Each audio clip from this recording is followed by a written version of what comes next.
to think you perfect, and you set yourself against it.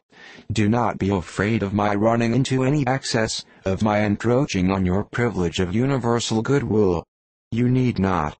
There are few people whom I really love, and still fewer of whom I think well. The more I see of the world, the more am I dissatisfied with it, and every day confirms my belief of the inconsistency of all human characters, and of the little dependence that can be placed on the appearance of merit or sense.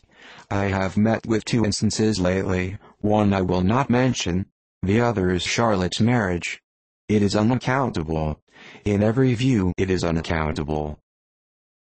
My dear Lizzy, do not give way to such feelings as these. They will ruin your happiness. You do not make allowance enough for difference of situation and temper. Consider Mr. Collins's respectability, and Charlotte's steady, prudent character.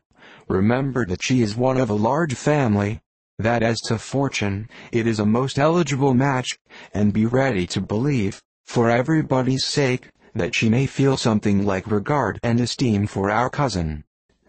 To oblige you, I would try to believe almost anything, but no one else could be benefited by such a belief as this, for were I persuaded that Charlotte had any regard for him, I should only think worse of her understanding than I now do of her heart. My dear Jane, Mr. Collins is a conceited, pompous, narrow-minded, silly man. You know he is, as well as I do, and you must feel, as well as I do, that the woman who married him cannot have a proper way of thinking. You shall not defend her, though it is Charlotte Lucas.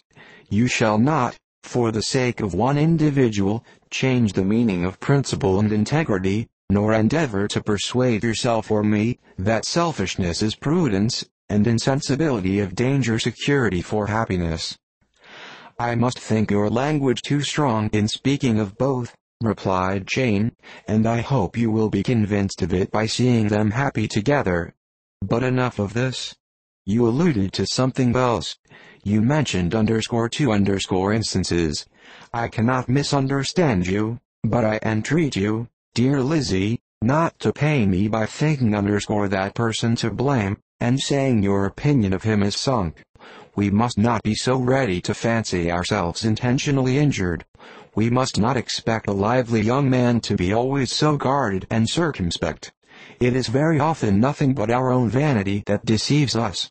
Women fancy admiration means more than it does, and men take care that they should. If it is designedly done, they cannot be justified, but I have no idea of there being so much design in the world as some persons imagine. I am far from attributing any part of Mr. Bingley's conduct to design, said Elizabeth, but without scheming to do wrong, or to make others unhappy, there may be error, and there may be misery. Thoughtlessness, want of attention to other people's feelings, and want of resolution, will do the business. And do you impute it to either of those? Yes, to the last. But if I go on, I shall displease you by saying what I think of persons you esteem. Stop me whilst you can. You persist, then, in supposing his sisters influence him?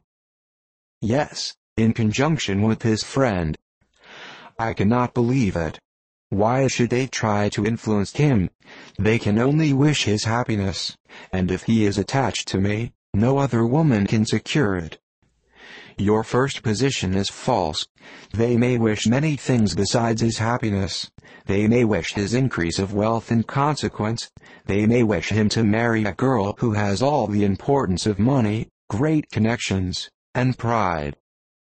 Beyond a doubt, they do wish him to choose Miss Darcy, replied Jane, but this may be from better feelings than you are supposing. They have known her much longer than they have known me, no wonder if they love her better. But, whatever may be their own wishes, it is very unlikely